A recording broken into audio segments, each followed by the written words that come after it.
Hola, buenos días. ¿Qué tal? ¿Cómo están todos y todas? Es un gusto saludarles por aquí. ¿Qué tal, mi gente? Pues hoy, con gran alegría, estamos aquí para compartir con todos ustedes y conmemorar el Día Internacional sobre la Protección de Datos, que se celebra el 28 de enero. Pero como ustedes bien saben, IP Privacy Legal Advisors no podía dejar pasar este día sin aportar información de valor sobre el tema.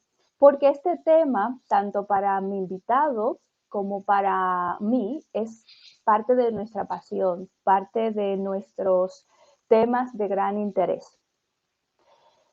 Como todos saben, y para ponerles en contexto, en el 2021, exacto, celebramos lo que denominamos Maratón sobre Protección de Datos. En ese momento tuve el privilegio de compartir con grandes especialistas y profesionales dentro del ámbito de la privacidad y protección de datos de, podríamos decir, casi toda Latinoamérica y el Caribe de habla hispana. También contamos con representación de Canadá y de Estados Unidos. Este evento nos ayudó a, además de relacionarnos entre todos, también a percatarnos de la realidad de cada país en ese momento, en el 2021, con relación a la protección de datos y la privacidad. Nos dimos cuenta que a pesar de la hiperconectividad, de la globalización, etc., cada país vivía su momento. Cada país se encontraba en un estado específico en cuanto a este ámbito. Sin olvidar, por supuesto, que España, que Europa siempre ha sido en el transcurrir del tiempo un área geográfica que nos ha servido de inspiración y de modelo dentro de esta área. También pudimos reconocer como hasta ahora el gran trabajo que está haciendo la Red Iberoamericana de Protección de Datos con sus actividades, con la redacción de sus estándares internacionales sobre la protección de datos de carácter personal. Uno de los expertos me preguntó que por qué le habíamos denominado maratón de protección de datos. Y realmente fue un maratón.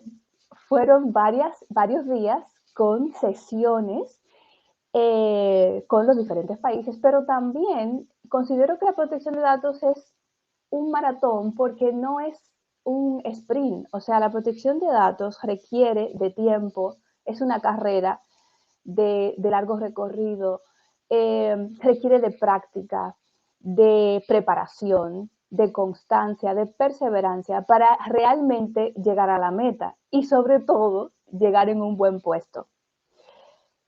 Sin duda, el Reglamento General Europeo de Protección de Datos ha marcado un antes y un después en este ámbito.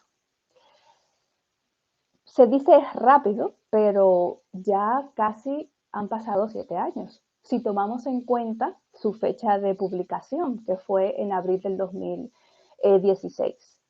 Desde entonces, se podría decir que todos los países del mundo se han puesto las pilas, han promulgado normas nuevas, han modificado las que ya tenían y la protección de datos y privacidad se ha tornado como eje principal de dichos países, de todos, reconociendo la protección de datos como un derecho fundamental.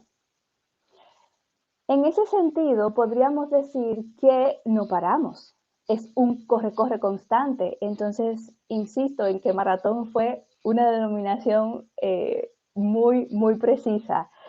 Tenemos diferentes directrices, normativas relacionadas con la inteligencia artificial, pero vinculada con el respeto al reglamento de protección de datos. Hace poco nada, que salió la ISO sobre Privacy by Design, sobre privacidad desde el diseño. Entonces, entre la tecnología y la importancia que ha adquirido este ámbito, este derecho, los profesionales y los apasionados de esta área no paramos de un constante aprendizaje, de un constante ponernos al día. Un dato interesante que creo que es importante tomarlo en cuenta es que según un reporte del Comité Europeo de Protección de Datos, el conjunto, lógicamente, de autoridades de control de la Unión Europea han recaudado en sanciones 2.92 billones de euros. Es una cifra muy interesante que no quería dejar de comentar.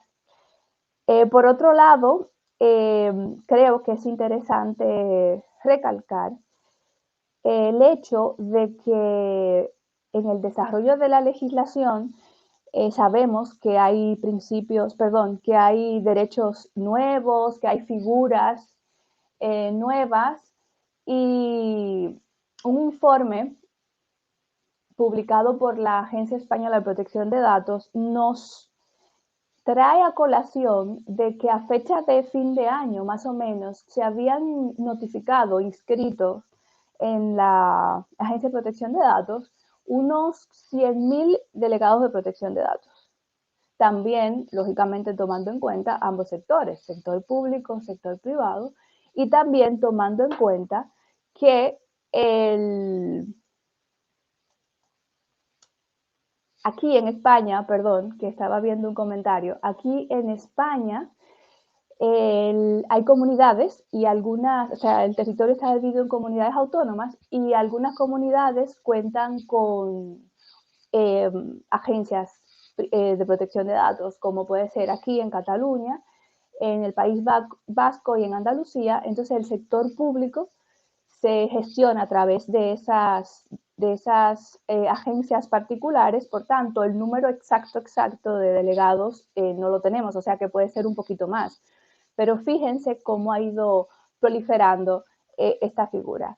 Y sin más preámbulo, y para que todos sigamos disfrutando y aprendiendo, vamos a darle paso a nuestro invitado de honor de esta sesión, que es César Moliné.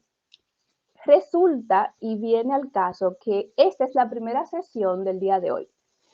Más tarde, a las 2 horas España, que para los países invitados serán las 8 de la mañana, contaremos con la compañía de Perú, con Carol Quiroz, Panamá, con Augusto O, y Canadá, con Carlos Chalico. Así que espero de su compañía y atención, y si no, lo pueden escuchar en diferido también, porque este tema tiene mucho que aportar y aprender. César, te doy paso y te presento los dos juntos, porque así será más divertido.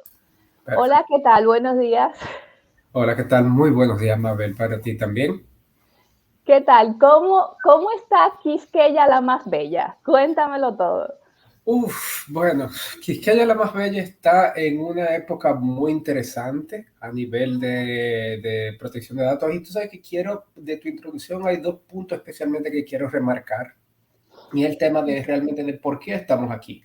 Porque ciertamente tenemos este Día Internacional de la Protección de Datos, pero ¿cuál es el objetivo? O sea, tú muy bien lo señalaste, pero un punto que a mí siempre me gusta indicar es que el tema, vamos a decir, o el objetivo, ¿por qué hacemos esto? Es realmente para, de alguna manera, promover esos cambios en, vamos a decir, ya sea en las actitudes, en la cultura, en el comportamiento de la persona y de las organizaciones en relación a la protección de datos personales. Porque al final de cuentas, y aquí vuelvo también prácticamente a refrasearte, o sea, el tema de protección de datos no es, como tú dijiste, no es un sprint, es realmente un maratón. Sí. Y algo que es muy importante de enseñar en este tema es que por el solo hecho de tú adoptar una legislación como tal, no significa que automáticamente tú tienes ese nivel efectivo, esa salvaguarda de los derechos que están básicamente consagrados o de este derecho fundamental, sino que también ese componente cultural de la sociedad, esa apropiación como tal, es esencial, es necesaria para que realmente podamos llegar a esa meta de ese maratón. Entonces, Excelente, sí, excelente, César. Pero yo te voy a hacer una pausa, pero urgente, porque tú empezaste con mucha velocidad. O sea, no, déjame dar detalles de tu expertise, de tu ya, preparación, porque lógicamente te lo he súper resumido con todo respeto, ujú. pero el que quiera tener más información, que entre a tu perfil de LinkedIn. Pero Sí.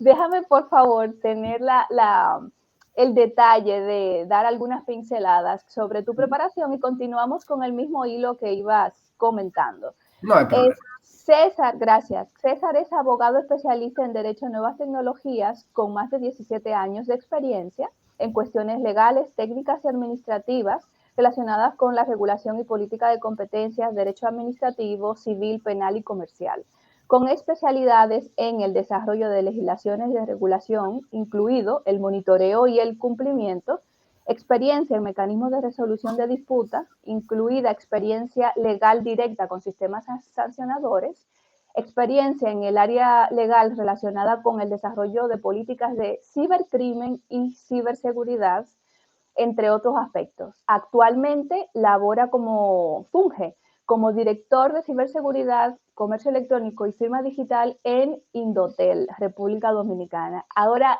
continúe, caballero, con su exposición, con lo que estaba comentando, y luego le haré algunas preguntitas, pero realmente tenía que presentarte como Dios manda.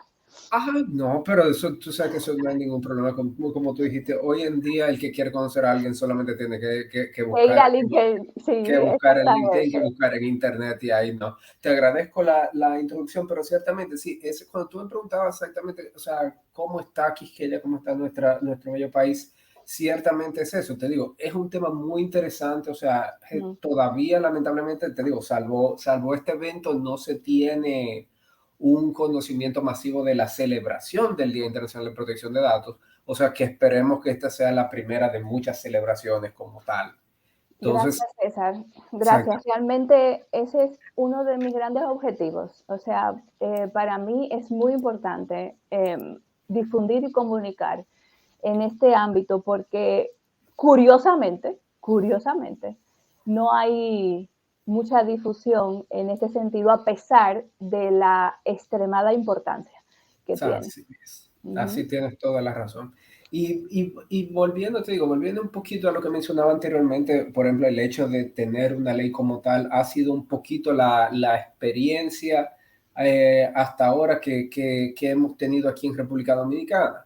Por ejemplo, bueno, tú lo conoces bastante bien, tal vez para la audiencia que nos escucha no están tan familiarizados con el régimen legal aquí en República Dominicana, ujú, pero o sea, sabemos que desde el 2010 bajo la esfera del derecho a la intimidad en la Constitución es reconocido el derecho a la protección de datos personales. Sabemos, tenemos ya más de creo que 30 años con leyes sectoriales que tocan el tema de protección de datos de alguna manera, o sea, de alguna manera sectorial, por ejemplo, como la ley de salud cuando se refiere al expediente médico, la ley, por ejemplo, de protección de las personas con VIH, por ejemplo, en lo que se refiere a sus historias clínicas, ujú, por ejemplo, ley de telecomunicaciones cuando hablamos del secreto de las telecomunicaciones, ley monetaria y financiera en lo que se refiere al secreto bancario, etcétera, etcétera, etcétera. Es decir, ujú. hay una gran colección de leyes que de alguna manera u otra tocan aspectos del derecho a la protección de datos y no es solamente hasta el 2013 que se tiene esta ley.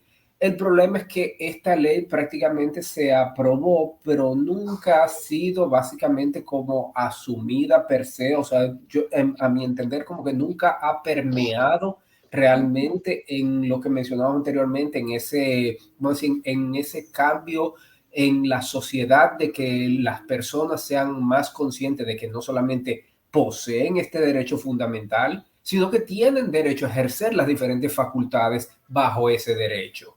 Entonces, parte de lo que se ha estado tratando de hacer desde hace un tiempo, y esto empezó en el año 2018 cuando se aprobó la primera versión de la Estrategia Nacional de Ciberseguridad, sino que Ujú, además se remarcó en julio del año pasado cuando se terminó de aprobar la segunda versión de la estrategia, el decreto, creo, si no me equivoco, 313 del año 2022, en el cual dentro de lo que es el objetivo estratégico 6 sobre marco legal, se estableció claramente esa necesidad de contar con una legislación de protección de datos personales que realmente que venga básicamente a superar todas esas deficiencias que tiene obviamente esa legislación del 2013, porque tenemos que ser muy sinceros, esa legislación del 2013 fue pensada para un contexto primero muy específico, es decir, enfocándose principalmente en temas, por ejemplo, de lo que se denominan los buros de créditos aquí en República Dominicana,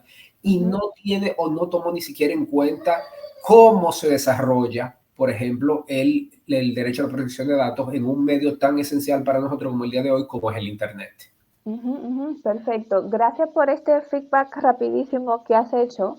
Y siempre te agradezco que seas tan transparente y claro en este sentido, porque es mi mayor objetivo. O sea, en todos los foros que he tenido la oportunidad de participar, no hay en uno que no haya puesto yo el tema de nuestra legislación, cuando digo nuestra, de República, porque yo también soy dominicana, para los que no lo sabían, es simplemente deficiente y que mejor que no existiera. O sea, porque no sé qué hace. O sea, no sé al final cuál es realmente el objetivo dentro del ámbito que se supone que debe de regular, lógicamente.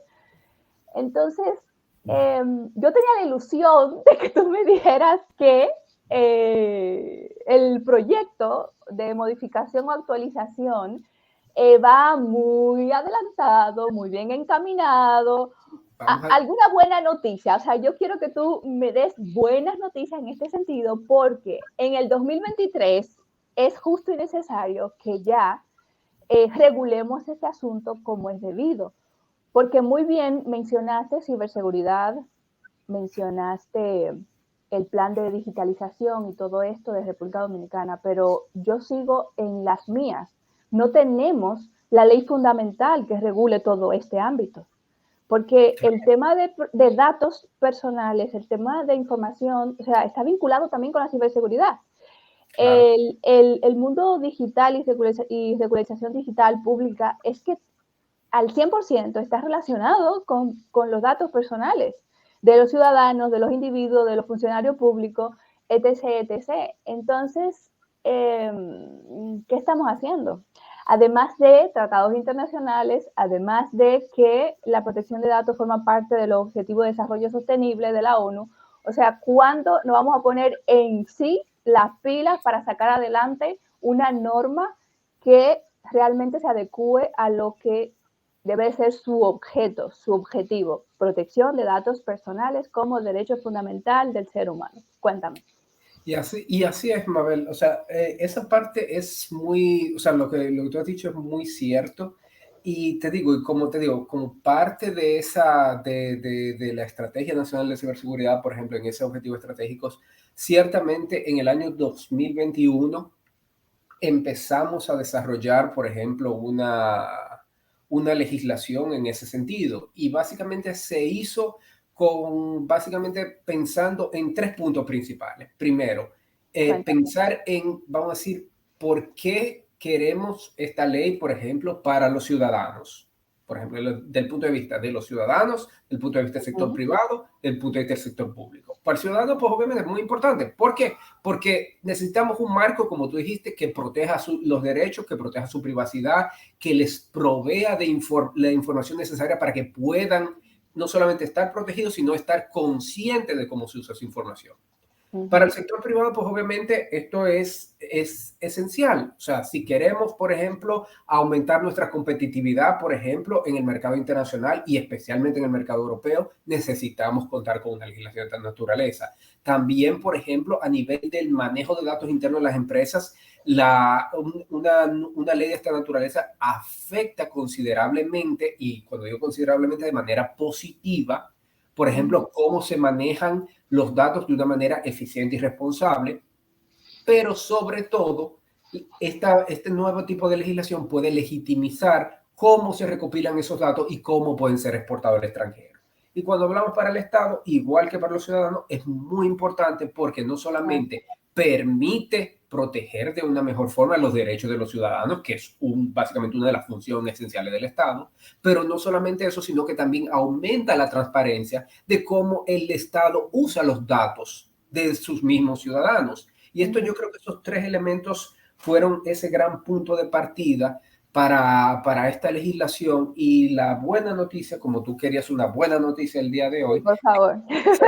ciertamente este proyecto de ley el anteproyecto, perdón, fue completado en el mes de septiembre del año pasado y está esperando para ser sometido al Congreso de la República. Entonces, obviamente, esto es independientemente por ejemplo, del proceso, del camino que tenga que recorrer el proyecto de ley en el Congreso. Creo que un elemento muy importante o muy esencial del mismo es que por lo menos entendemos, por lo menos a mí entender personalmente, podemos decir que el proyecto de ley está alineado, por ejemplo, como tú muy bien mencionaste, a muchas de las mejores prácticas que existen hoy en día, principalmente ese Reglamento General de Protección de Datos de la Unión Europea y a otras prácticas internacionales, por ejemplo, como es el Convenio 108 Plus del Consejo de Europa, entre otros elementos, de manera tal de que pueda permitir realmente una verdadera tutela de este derecho aquí en República Dominicana. Excelente, me has dado una muy buena noticia. Entonces, quiero entender con esto, porque algo que además de la mezcla que tenía de cosas, la ley que se encuentra actualmente ahora vigente, la 172/2013, tenía como peculiaridad la falta, ¿no?, de creación o de realmente operatividad de una autoridad de control, ¿no? Así en es. este proyecto, ¿contamos con una autoridad de control independiente con las funciones exactas que en los países donde ya hay experiencia y desarrollo en este sentido vienen practicando, etc., etc.?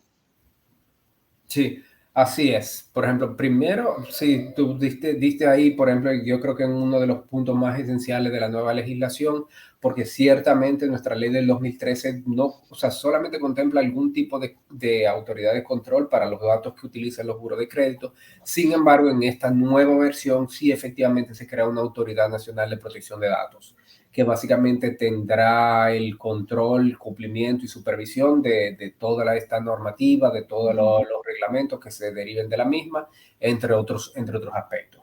Entonces, ahí yo creo que por lo menos vamos a decir, ese pequeño checkmark, por lo menos, sí se tiene dentro, y es yo creo que uno de los elementos más diferenciador de que eventualmente, o sea, que se tiene con el régimen previo. Fantástico. Y a nivel de los ciudadanos, a nivel del usuario, del titular de los datos, ¿crees que ha habido algún despertar o alguna conciencia o han dicho, espera, aquí tengo yo unos derechos determinados o se deben de tratar mis datos de una manera determinada o siguen todavía dormidos en este sentido? Mira, hay de todo un poco. Han habido, o sea, hay muchas sentencias, por ejemplo, del Tribunal Constitucional, que de alguna manera u otros casos que han llegado al Tribunal Constitucional tratando de hacer alguna interpretación, por ejemplo, de derechos que están consagrados no solamente en el artículo 44 de la Constitución, sino también en la Ley 172/13.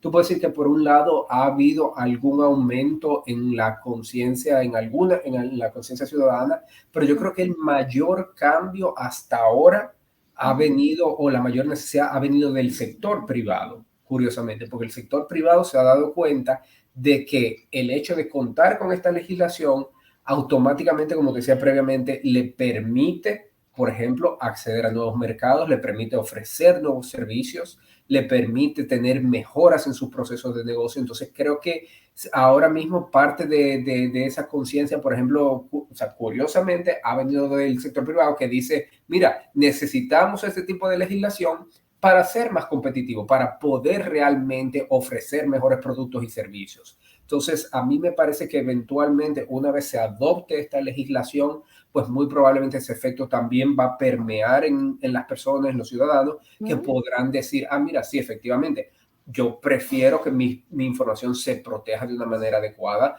prefiero, por ejemplo, tener estas salvaguardas, ejercer mis derechos y mis facultades. Entonces, entiendo que es cuestión de tiempo. Sí, sí, sí, todo es cuestión de tiempo, pero lo importante es que se van dando pasitos ya hacia adelante. Sé, porque me lo comentaste ayer, que hay una legislación acabada de salir del horno, muy del horno, pero que sinceramente no me diste tiempo a poder leérmela con profundidad. Pero para eso te tengo aquí, para que nos guíes y nos informes qué legislación es esta, que obviamente está vinculada con el tema de datos personales. Cuéntanos, ¿cuándo Mira, salió promulgada? ¿De qué va? exactamente. No, y te digo, y cuando tú dices que tú no has tenido, tú no tuviste el tiempo realmente de analizarla, te lo digo porque es que realmente acaba de salir literalmente del horno. Y esta es la ley número 4 del 2023, y es la ley orgánica de actos del Estado civil. Y uno pudiera pensar y dice, oye, pero ¿por qué en una ley de actos de Estado civil, por ejemplo, o sea, hay disposiciones de protección de datos personales? Te digo, a mí también, como dicen aquí muy comúnmente, los que son fanáticos del béisbol me cogieron un poco fuera de base, porque yo me puse a pensar, bueno, pero ok, ¿de dónde sale esto? Y básicamente dentro de, bueno, para los que no conocen cómo funciona el sistema dominicano, aquí nosotros tenemos un órgano que es la Junta Central Electoral, que básicamente tiene dos funciones. Por un lado, obviamente, como su nombre lo dice, el tema de organizar las elecciones, y del otro lado entonces tiene el manejo del registro civil de las personas.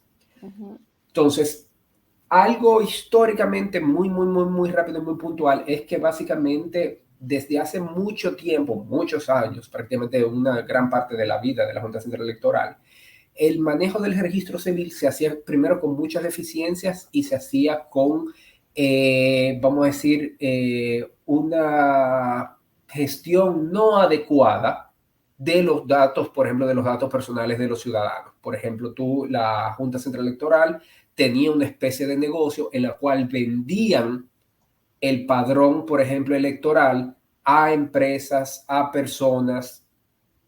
Básicamente, o sea, lo vendían sin ningún tipo de restricción.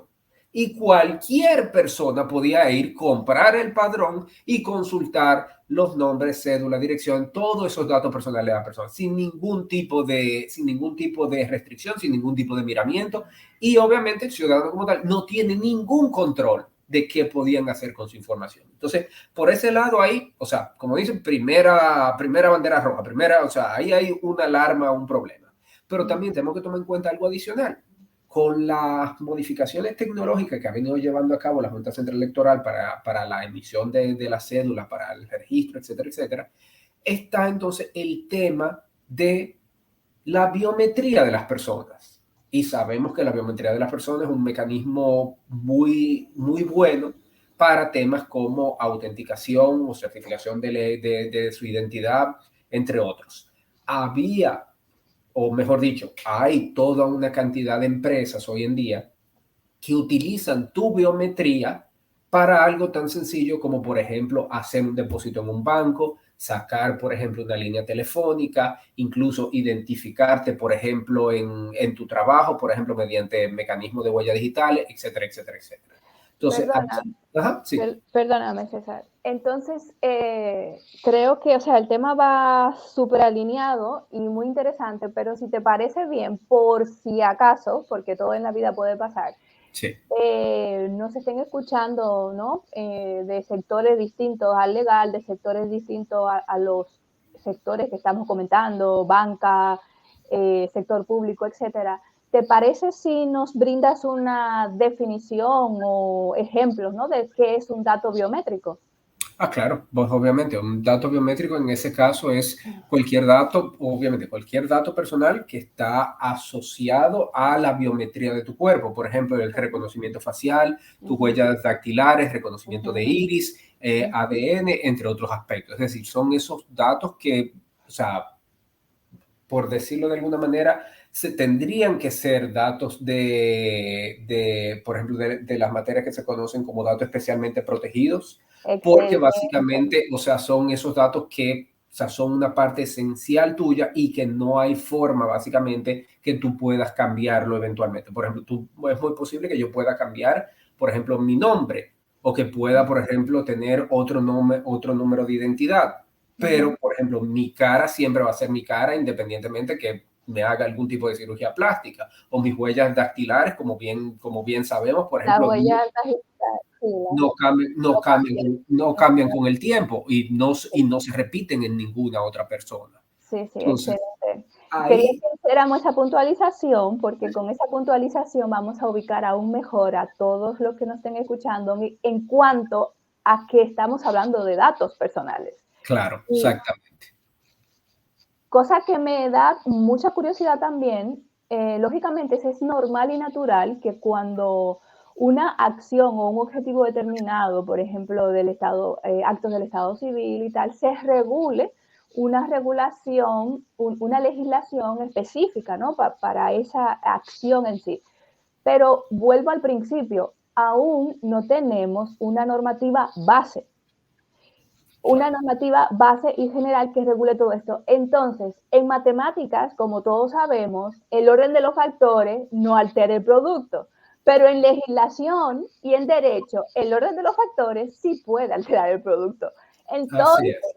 puede pasar, y me estoy adelantando, estoy siendo medio con la bola de cristal, que el anteproyecto que se ha presentado o que está por presentarse en el Congreso de Protección de Datos tenga algún articulado o alguna circunstancia que no vaya acorde con esta norma que acaba de salir ahora.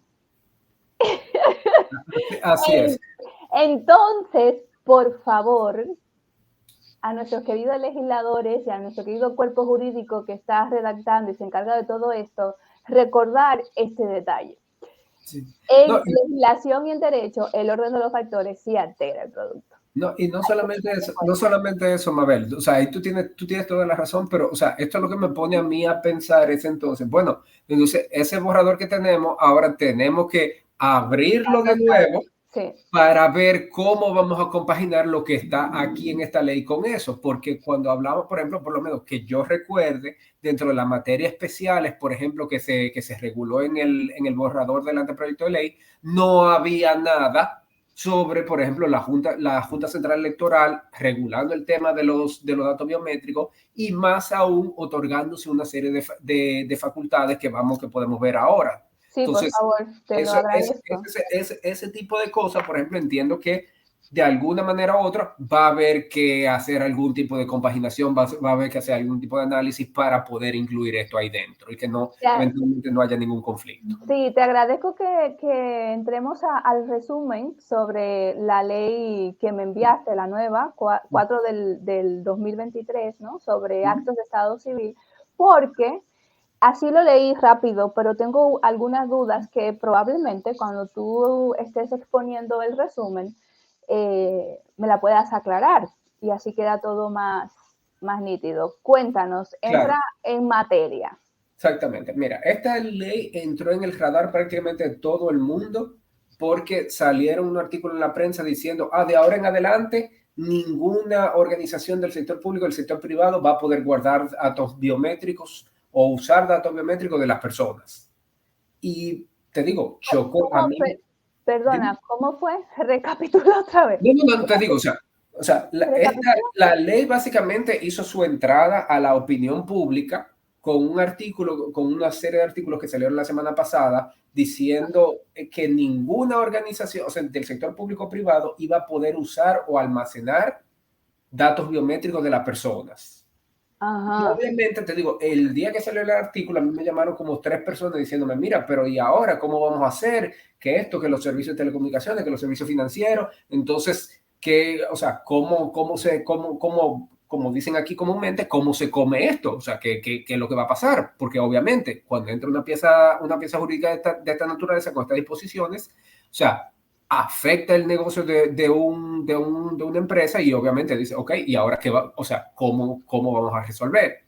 Entonces, lo primero es que obviamente los periodistas a veces son un poco sensacionalistas, sacan algunas cosas un poquito de contexto y aquí yo sí quiero hacer algunas puntualizaciones. Hasta ahora, yo lo que he visto dentro de las disposiciones que voy a mencionar ahora es que toman vamos a decir, un punto de otorgarle a las personas una mayor protección sobre sus datos biométricos. O sea que por ese lado, te digo, hasta ahora y hasta prueba en contrario, yo entiendo que estas disposiciones vienen a fortalecer nuestra privacidad. Por ejemplo, por un lado, lo primero que se dispone es que la Junta Central Electoral va a tener ese servicio de autenticación y certificación de la identidad de las personas en base a datos biométricos. Vamos a decir, en términos muy llanos, ¿qué significa esto?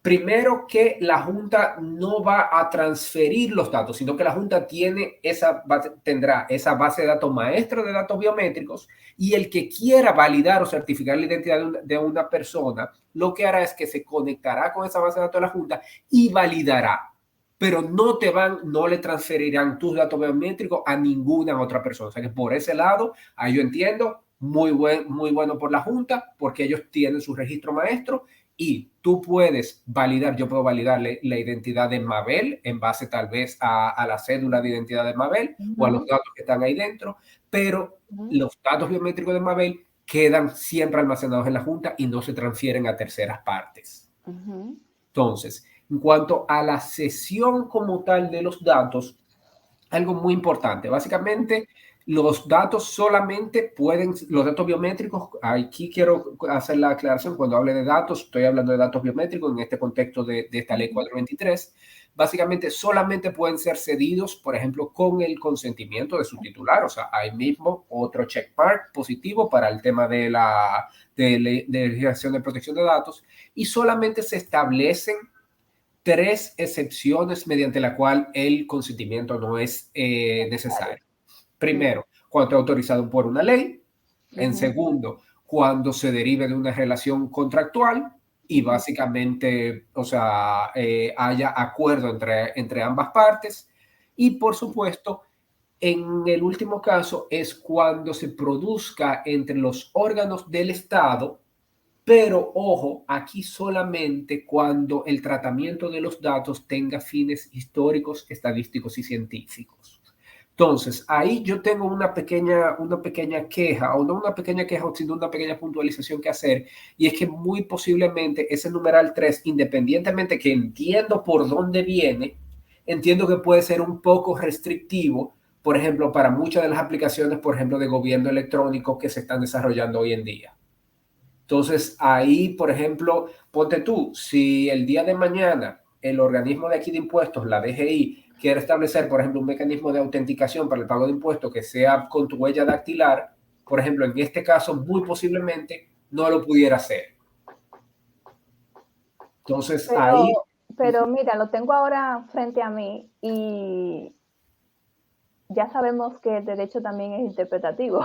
Sí, no, claro. Así que cuidado con lo siguiente. El numeral 3. La cesión se produzca entre órganos del Estado en el ejercicio de sus funciones y atribuciones.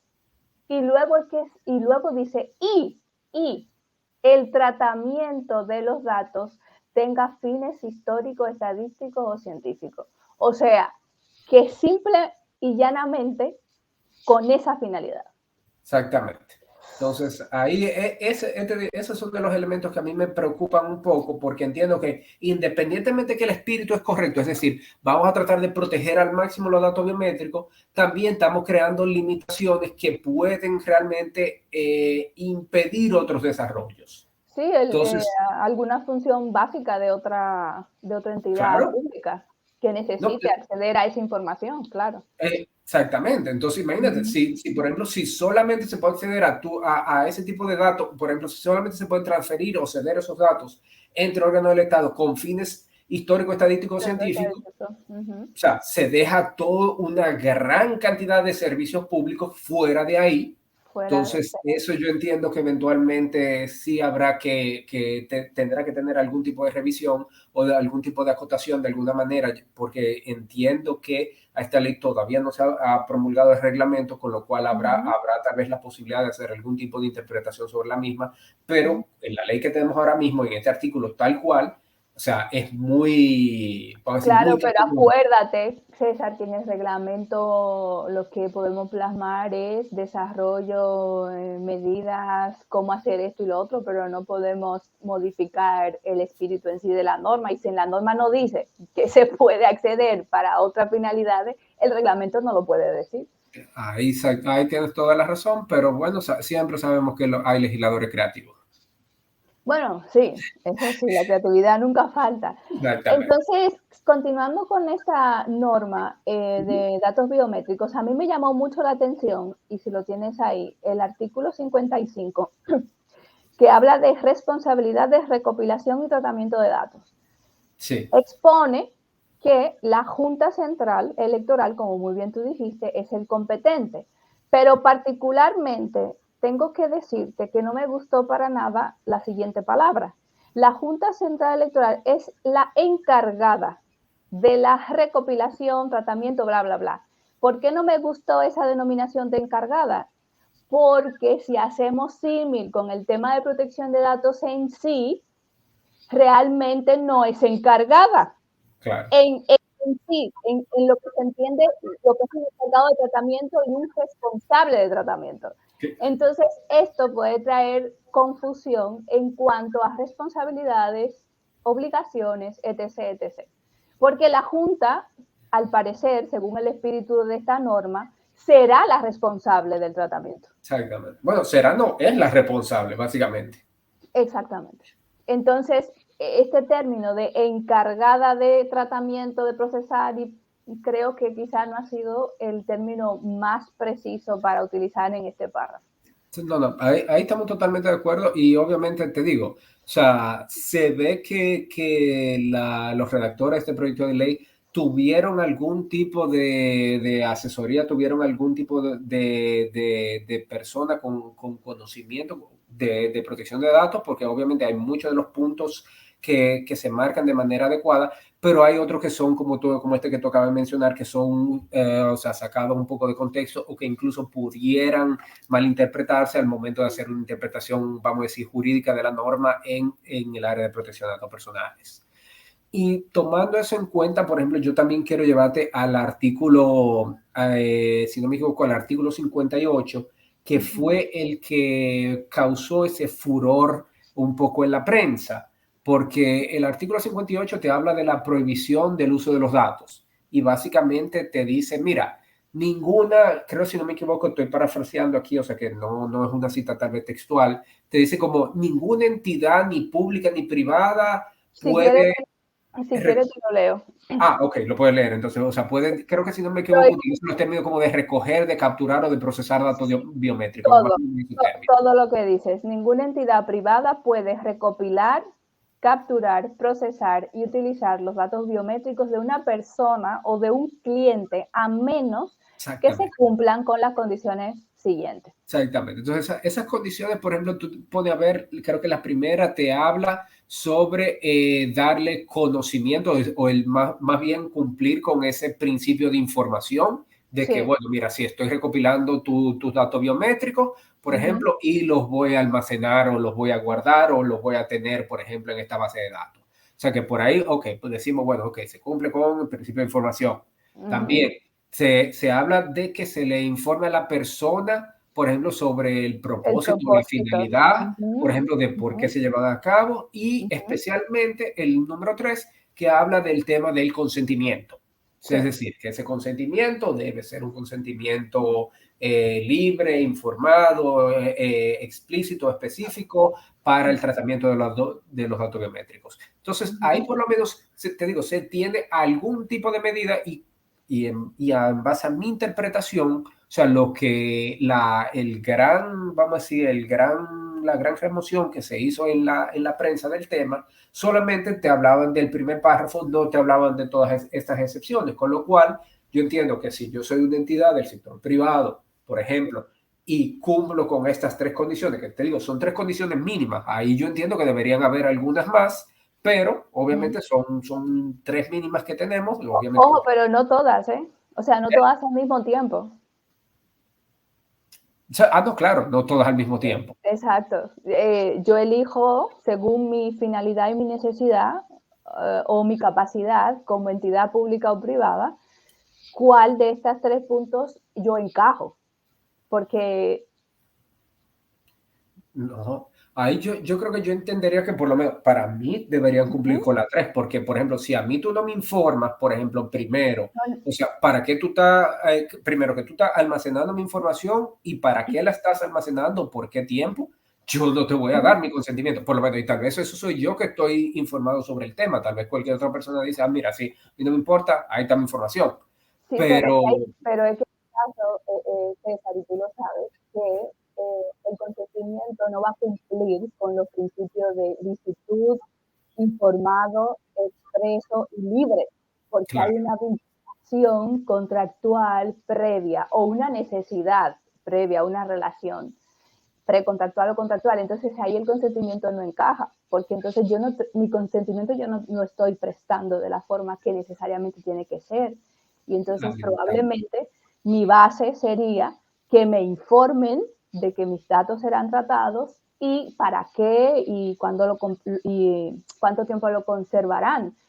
Pero mi consentimiento no le o sea, mi consentimiento no será válido para un tratamiento donde yo tengo una relación contractual o sea laboral o de una relación contractual en un sector determinado, ahí tiene, como quizás la contratación de un servicio, por ejemplo. exactamente. Ahí tienes toda la razón.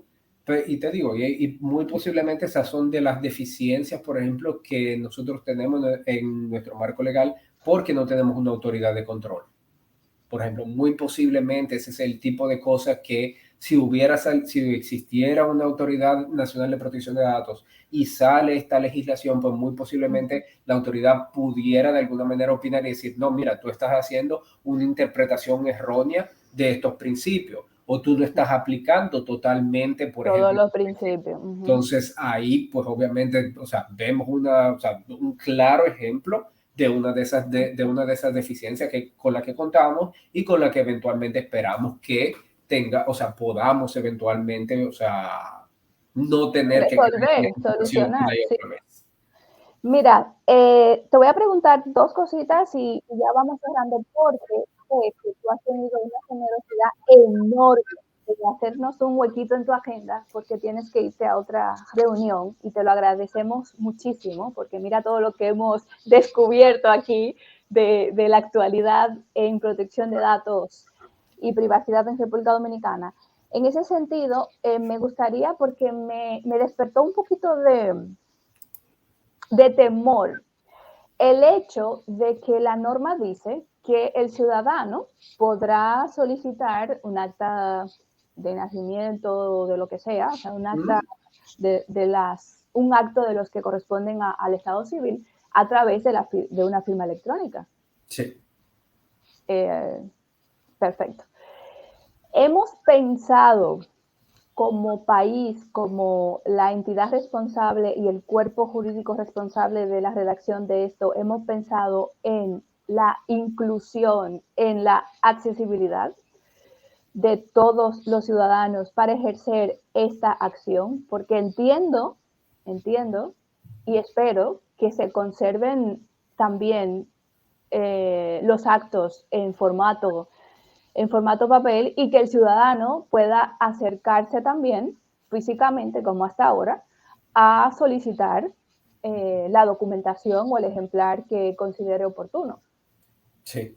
Mira, ahí en ese caso hay dos elementos muy importantes y te puedo contar, independientemente que yo no he estado involucrado, por ejemplo, directamente en este proyecto de ley, por ejemplo, pero sí tengo un poco de conocimiento de dónde viene y de por qué se incluyeron algunas de esas disposiciones relacionadas a, por ejemplo, a la emisión de actos de estado civil, por ejemplo, por medios electrónicos.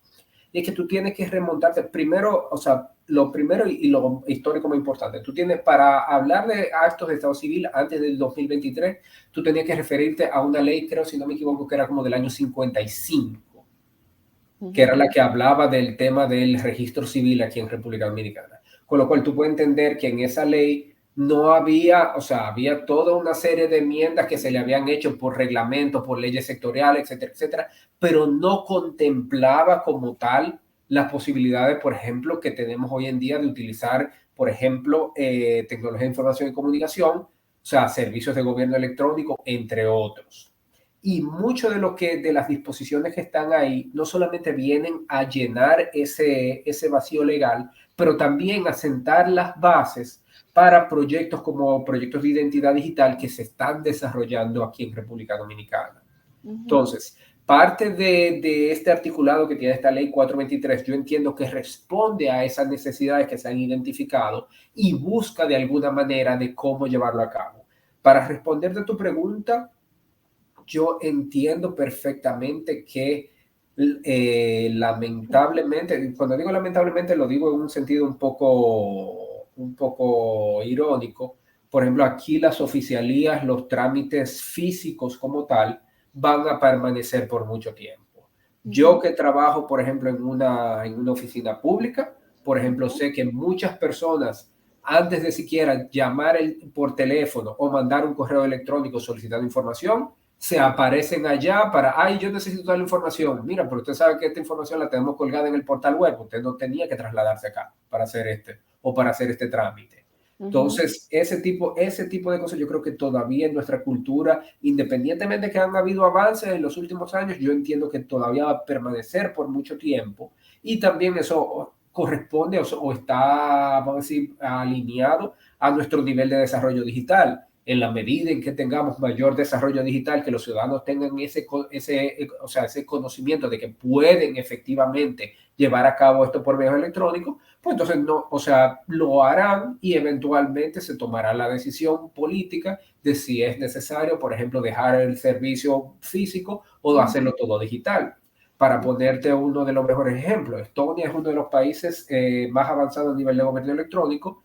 Y muchos de estos trámites, por ejemplo, o sea, sí es cierto, lo pueden hacer de manera digital, pero también tienen, por ejemplo, el elemento físico para aquellas personas que tal vez o no tienen dominio de la tecnología o quieren efectivamente ir físicamente a que lo atienda una persona. Exacto, yo creo que ahí está el punto clave, que hay que tener en cuenta eso, el derecho de decidir y también el asunto de la situación, ¿no? De cada individuo, sea quizá capacidades especiales o poco conocimiento o manejo de la tecnología. Y ya para tirar de ti lo último, como sé que tienes conocimiento de ciberseguridad y todo eso, la normativa habla de conservación de la base de datos. ¿Usted sabe por casualidad de la vida si han pensado, establecido o posiblemente en el reglamento se hará qué medidas robustas aplicarán para esta base de datos y este proceso de almacenamiento? Porque en la norma solo dice que ella será la encargada, la Junta Central Electoral, de la conservación y almacenamiento y también copia, ¿no? De la documentación. Porque te voy a vincular eso con medidas de protección y de seguridad y te lo voy a vincular también con el tema de dónde van a almacenar esa información. En un servidor físico en República Dominicana, en la nube, ¿dónde? Porque todo eso, según donde tú me cuentes, habría que tomar en cuenta transferencia internacional. Claro, ahí sí, eso es parte, y te digo, interesantemente, el proyecto de ley, la ley en sí, como tú muy bien dices, habla del tema de esa conservación, por ejemplo, especialmente cuando habla de todo el tema de, o sea, todas las actas, ese almacenaje, todas las actas o los actos del Estado civil y político aquí en República Dominicana, o sea, que se han manejado por la Junta, tendrán un tipo de almacenaje tecnológico. Básicamente, según, si no me recuerdo, esa custodia, esa conservación, por ejemplo, tanto de los libros físicos como de los libros electrónicos, por ejemplo, la llevarán a cabo utilizando, por ejemplo, o sea, sistemas, por ejemplo, de backup, sistemas, por ejemplo, que tengan algún tipo de cifrado para que no puedan ser accedidos por personas que no están autorizadas a lo mismo, entre otras. Tendrán medidas de seguridad. ¿Cuáles son esas medidas de seguridad? Todavía no las conocemos. O sea, yo por la lectura del proyecto yo lo puedo intuir, pero sabemos que eventualmente cuando sale el reglamento de la ley, porque hay muchos de los artículos que están en esta sección, por lo menos de la ley, siempre hacen referencia a los requisitos que serán desarrollados posteriormente en el reglamento por el Pleno de la Junta Central Electoral. Entonces, ahí tendríamos que esperar a que salga el reglamento para ver cuáles serían algunos de esos. También es importante, por ejemplo, mencionar que ciertamente si se van a almacenar aquí en República Dominicana o como tú bien dices, si se almacenarán en alguna nube en el exterior, habrá que tener algún tipo de medidas de protección adicional, de acuerdos legales, entre otros aspectos, pero al momento todavía no lo sabemos. Cosas que a mí sí me llaman, por ejemplo, la atención en ese sentido o que eventualmente puedan afectar este tipo de legislación es que en el Congreso ahora mismo hay una ley de gestión de ciberseguridad que obviamente no toca per se el tema de, vamos a decir, medidas tecnológicas que tú tengas que aplicar para la conservación de la integridad de una base de datos, pero que posiblemente de alguna manera u otra pueda afectar disposiciones, por ejemplo, en lo que tiene que ver con la salvaguarda o la conservación de información. Fantástico, genial.